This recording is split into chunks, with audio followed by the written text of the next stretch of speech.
আসসালামু আলাইকুম। ডিআই এর নতুন সিদ্ধান্ত, মিনিস্ট্রি অডিট হবে দুর্নীতিমুক্ত। মিনিস্ট্রি অডিটের আতঙ্ক কমাতে নেওয়া হয়েছে নতুন পদক্ষেপ। কী সেই পদক্ষেপ? চলুন জেনে নেই। প্রথমেই জেনে নেই মিনিস্ট্রি অডিট কী। মিনিস্ট্রি অডিট হচ্ছে শিক্ষা মন্ত্রণালয়ের পরিদর্শন ও নিরীক্ষা অধিদপ্তর। এই অধিদপ্তর প্রত্যেক শিক্ষা প্রতিষ্ঠানে ৮ থেকে ১০ বছর পর অডিট নিরীক্ষা সম্পন্ন করে। শিক্ষা প্রতিষ্ঠানগুলোর আয় সঠিক ব্যবহার ও আয়-ব্যয়ের সঠিক হিসেব রাখা সহ অনিয়ম, জাল সনদ, নিয়োগ সংক্রান্ত কাগজপত্রগুলো যাচাই-বাছাই করে থাকে। এই অডিটের মাধ্যমে যেমনিভাবে একটি প্রতিষ্ঠানের অনিয়ম ও দুর্নীতি বের হয়ে আসে, তেমনি প্রতিষ্ঠানগুলোকে কিছু গাইডলাইন দেওয়া হয় যা স্বচ্ছতা, নিয়ম-নীতি প্রতিপালনের উপর তাগিদ প্রদান করে। ফলে প্রতিষ্ঠানগুলোর মান উন্নত হয়। তবে বাস্তবতা আলাদা।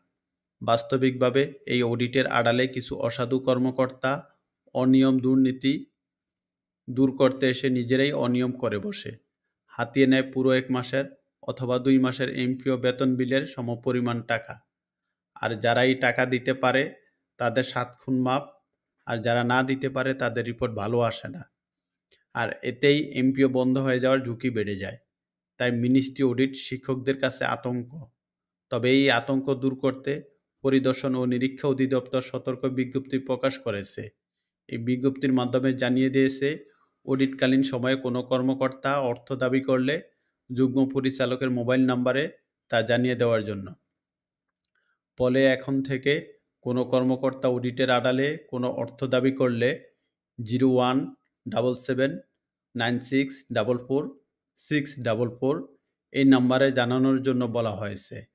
এতে অভিযোগকারীর নাম্বার গোপন রাখা হবে, তার নাম পরিচয় গোপন রাখা হবে। এই পদক্ষেপের মাধ্যমে আশা করা যায় মিনিস্ট্রি অডিটের নামে যে আতঙ্ক, সেই আতঙ্ক কমে আসবে।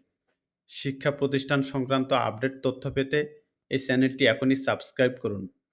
ধন্যবাদ।